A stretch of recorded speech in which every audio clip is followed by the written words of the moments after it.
Hi there. So for those of you who are new to my channel, my name is Sunny and I am a professional ballroom dancer. Yes, that is a real job. We do exist. What does that mean? Well, I've competed and performed from the newcomer amateur through championship level professional divisions, both across the United States and internationally. I previously owned the largest ballroom dance studio in the United States for over 15 years. And I've been involved in an ancillary way over the course of years with several reality ballroom dance shows. So I'm here today to share with you from a bit of an industry insider's perspective some of the secrets of the pros who are on Dancing with the Stars. And I do know most of them who've been on the show over the years. I personally know them. So I have a lot of insights into this. So let's get started. I did previously share a Secrets of Dancing with the Stars video that covers some other kind of secrets behind the show. If you want to watch that, I will include a link in the description if you want to watch that when you're done with this one. Anyway, number one secret of the pros is how much we're paid. So I was invited to be one of the pros to audition. I didn't actually audition. I was invited to audition for the very first season of Dancing with the Stars. So I do have a little insight into this. I've also had friends who have been on the show many times.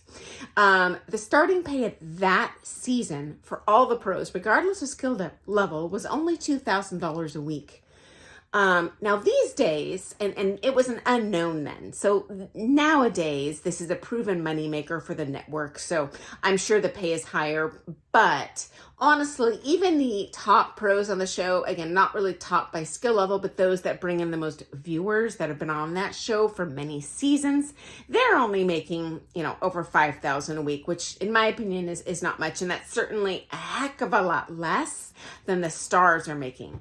And the stars also make kind of a scale based on how famous they are, okay? Although the pros coming into it for their very first season who are unknowns, even if it's a former world champion, doesn't matter. Their pay is significantly lower. That pay is a large part of why I didn't bother to audition, because at that time, I had just turned pro. I was building a good clientele pretty fast, and I did not want to walk away from that, because you do have to move away from home, go down to where the star lives and dedicate months of your life to that. And then you have to start your career from scratch. At that time, the show was an unknown, so who knows if it's a drop in the bucket, and then I have to restart from scratch. So anyway, not all the pros choose to go this route, partially because the pay is not as spectacular as you might imagine, okay? So number two secret behind Dancing with the Stars professionals: we don't get to pick our star partner. We have zero say in that, okay? They just tell you who it is. And they'll give you some background on the person if you don't know who it is, because honestly, we don't know all the stars. Some of them are kind of C-list celebrities, and so they'll tell us on the phone and give us an idea of like their age and that sort of thing.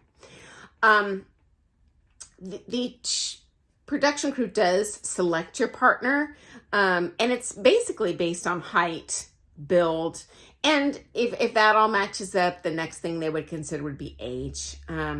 But age is definitely less of a consideration than just physically, are they going to be able to dance together well to the best of their abilities?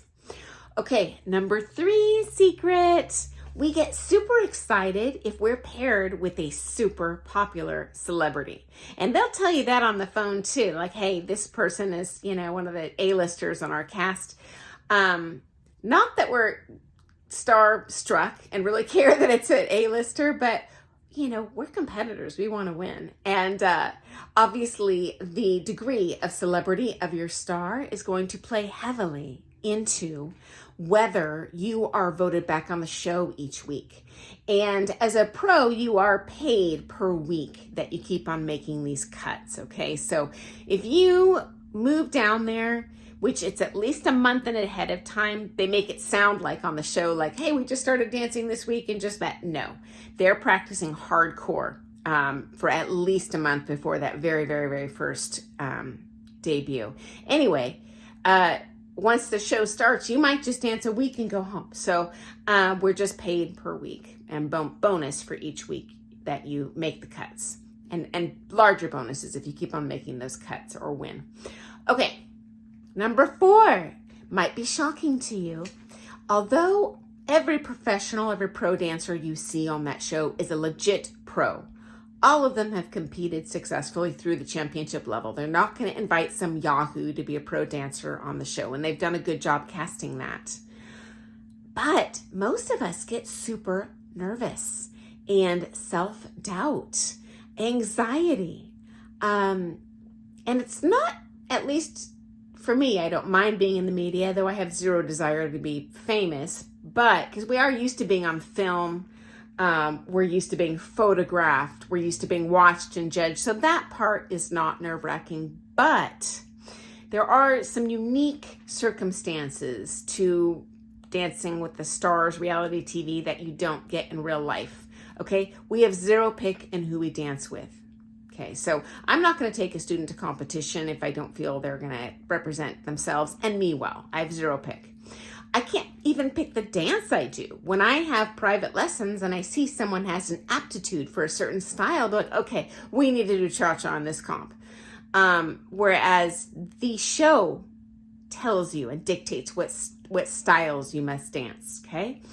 I can't even pick the song. And honestly, in my opinion, a lot of the music on the show is not to my liking, and it is hard to dance well when you don't enjoy the music, okay? You, as a pro, you are allowed to suggest the music, but the producers pick everything, and usually they throw that away for copyright reasons. They can't get the artist permission, whatever.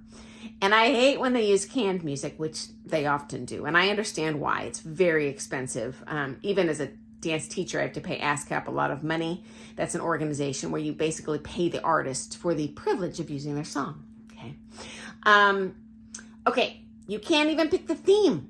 You know, so you see kind of these show dance themes, and hey, I'm a cowboy, whatever. The show dictates that for you. So there's not a lot of creative flexibility. If you think, well, I know this pro now, or this star, I've been dancing with them for a while, I'm going to choreograph a show theme that works best with that person's personality. And at that point, honestly, I'm going to know the personality and what's going to show well on the floor much better than the show does, but you got to do what the show says. Plus, finally, as previously mentioned in my kind of behind the scenes infomercials I do on YouTube, as pros, although ballroom dance pros almost always are capable of teaching any partner dance pretty darn well, but we also, especially the elite level pros, championship level, and that's going to be anyone you see on the show as a pro, we specialize. So when we competed on the pro circuit, and I don't think I've seen anyone on that show who's actually on the pro dancing circuit anymore. They're all retired. But anyway, when we competed, that's kind of our specialty. So for example, for me, I specialized in the international standard, the traditional ballroom dances, waltz, tango, foxtrot, Viennese waltz, quickstep. But you could also specialize in Latin or rhythm or smooth. But for the purposes of this show, they make you dance everything, and they dictate what you'll dance. And I want to look my best on the floor. I want my students to look best. So if I can cherry pick, I'm just going to do standard on the floor. But in real prom life, you're going to do what you feel is in the student's best interest, which might be many of them. And to tell you the truth, because the audience are not professional dancers, they don't know what they're looking at. All these pros look amazing doing everything, but we are always our own worst self-critic, ballroom dance professionals included, okay? So number 5 secret. Stars often get crushes on their pro dancer. And my theory is a lot of attraction just has to do biologically with physical proximity. And what you don't really see on the show, it's not just 10 minutes off the floor, 10 minutes performing, we're done. They actually practice, and again, even at least a month before preceding the show, 6 hours a day, 7 days a week. This is a lot of time to spend very close to someone in a kind of an intimate, touching each other, not necessarily in that sort of way, but it can lead to feelings, honestly, more often on part of the student and the pro. And so this does happen.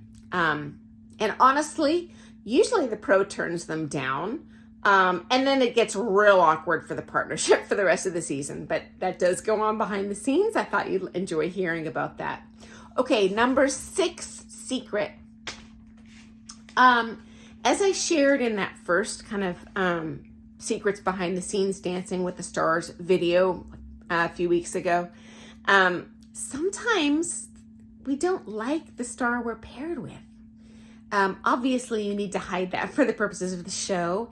But the reality is, I've had friends on the show, pro dancers, who have danced with someone who has, mental health issues, severe drug addiction issues, blowing off practices and not taking their role seriously, and rage issues. You've heard of stars being divas. Hey, that happens behind the scenes on this show too. Certainly not most of the time, but I have a friend whose star partner, who in my opinion was a C-lister, screamed in her face and called her an idiot. I'm not using any names, so I'm not trying to publicly shame an individual, but this stuff does go on behind the scenes. Some of the stars are wackadoodles. Okay, number 7. Okay, so we are professional ballroom dancers. We didn't get here by playing tiddlywinks. We've worked hard to get here. We have competed for many years to get here. We are competitors in spirit, regardless of who we're dancing with. If we're dancing with a pro partner, if we're dancing pro-am, if we're dancing on Dancing with the Stars.